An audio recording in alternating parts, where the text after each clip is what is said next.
Ahora, como cada martes, abrimos nuestra sección jurídica y ya está con nosotros en plató nuestra colaboradora habitual, Elisa Íñiguez, abogada de Guada Abogados. Muy buenas noches. Muy buenas noches, Beatriz. Bueno, hoy vamos a hablar de este Día de los Derechos Humanos. Hoy es el 65 aniversario de esta jornada, que yo creo que además hay que remarcar. Y bueno, ya que te tenemos aquí, pues podemos hablar un poquito de si tenemos realmente esos derechos, si están inscritos en nuestra Constitución, ese derecho a la igualdad, ¿se cumple, no se cumple? Cuéntanos. Bueno, pues efectivamente, hoy hace 65 años de la Declaración de Derechos Humanos, entre ellos y otros también importantes como el derecho a la vida y como el derecho a la libertad, se encuentra el derecho a la igualdad entre todos los seres humanos.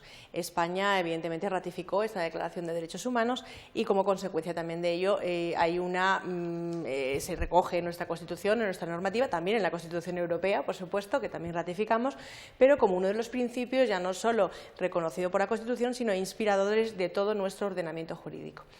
El derecho a la igualdad implica igualdad de trato, igualdad de consideración, respeto a las opiniones ajenas y pues todo lo que puede derivarse de lo que es la igualdad de las personas, tanto en la justicia como ante un problema. Es decir, también tiene igualdad cuando una persona es detenida, que sea tratada igual y con el mismo respeto, aunque haya hecho una barbaridad. Evidentemente no se le puede, por ejemplo, torturar, no se le puede establecer ninguna medida que cohíba más que a otro ciudadano en la misma situación y que a lo mejor no haya hecho tanto como él.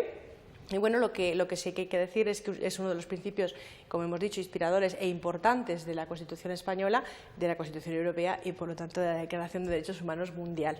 Quizás peco un poquito de ignorante en este asunto, pero me gustaría saber si recibís casos relacionados con el incumplimiento de los derechos humanos. Oye, a mí no me tratan de manera igual que a mi compañero por ser mujer, por ejemplo. O yo estoy embarazada y tal, que todavía parece mentira, pero hay casos de este tipo en el que, por ejemplo, en el trabajo la mujer no es tratada igual que el hombre, o casos a lo mejor en el que es todo lo contrario, ¿no? Que a la mujer sí que se le da pues un trato de favor con respecto al hombre. ¿Recibís muchos casos de este tipo? Bueno, en la jurisdicción laboral realmente es la que quizás se lleva el ranking en cuanto al tema de reclamaciones porque existe una discriminación con respecto a la sexualidad del trabajador. Es claro y patente que muchas veces las mujeres hacen el mismo trabajo que un hombre y su salario o su contraprestación salarial no es la misma. También es claro y patente la dificultad que las mujeres tienen para acceder a puestos de responsabilidad, lo que se llama el techo de cristal, para acceder más allá de un determinado puesto. Evidentemente, cada vez que subes en responsabilidad ves que hay menos mujeres. Para eso se ha establecido lo que se llama la discriminación positiva, es decir, dado que existe una desigualdad que no podemos cubrir ese tramo, pues lo que hacemos es discriminar, sí, o sea, discriminamos, pero positivamente para que la igualdad quede hecha y quede completamente fijada y entonces ayudamos a que esa desigualdad no se produzca. Evidentemente también existen desigualdades por razón étnica, como ocurrió muchos años ahora en Sudáfrica, como también ha ocurrido y hasta el siglo pasado en América, cuando estaban con todos aquellos problemas en los años 60 con el tema de los blancos y los negros, y bueno, y también existe otra serie de discriminaciones, incluso por la orientación sexual de las personas.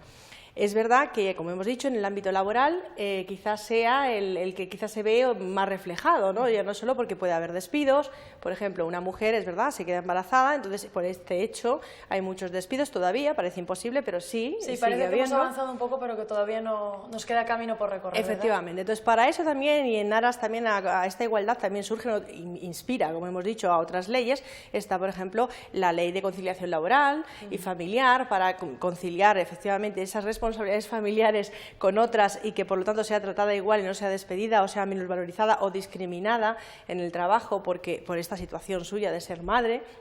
También por eso el principio de igualdad también para los papás se está inspirando el ordenamiento para que haya una patria potestad compartida.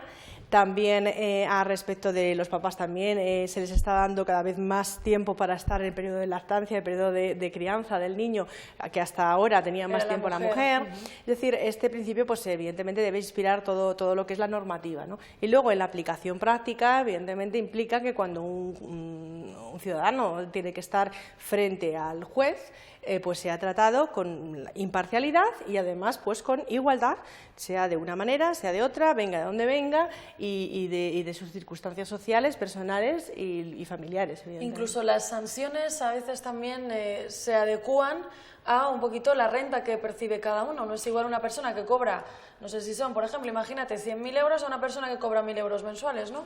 Claro, otra de las aplicaciones prácticas del principio de igualdad es, a nivel de sanciones, lo que es equilibrar o ponderar o hacer sanciones proporcionales a la economía de la persona que ha sido sancionada. Como hemos dicho, para que sea igualitario el trato, no puede ser una sanción de 100 euros igual para una persona que gana 400.000 euros que para una persona que gana 400. Claro.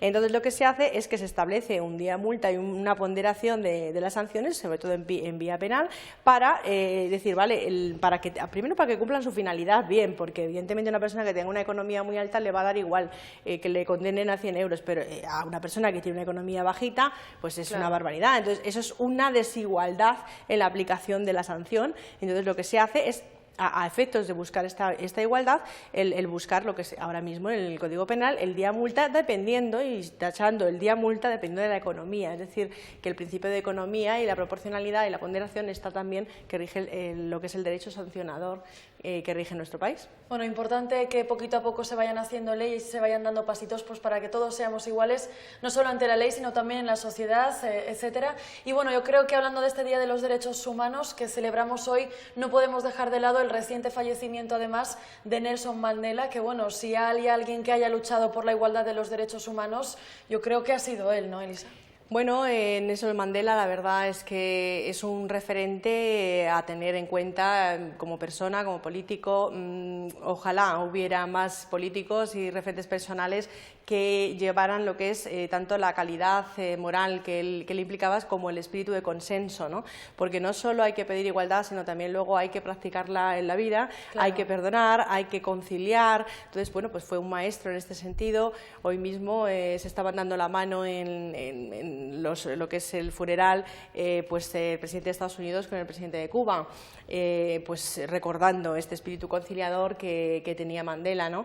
Entonces, la igualdad, evidentemente, para que alguien pueda dialogar, tiene que tratarse como igual, es esencial en esta vida. Entonces, es principal y esencial.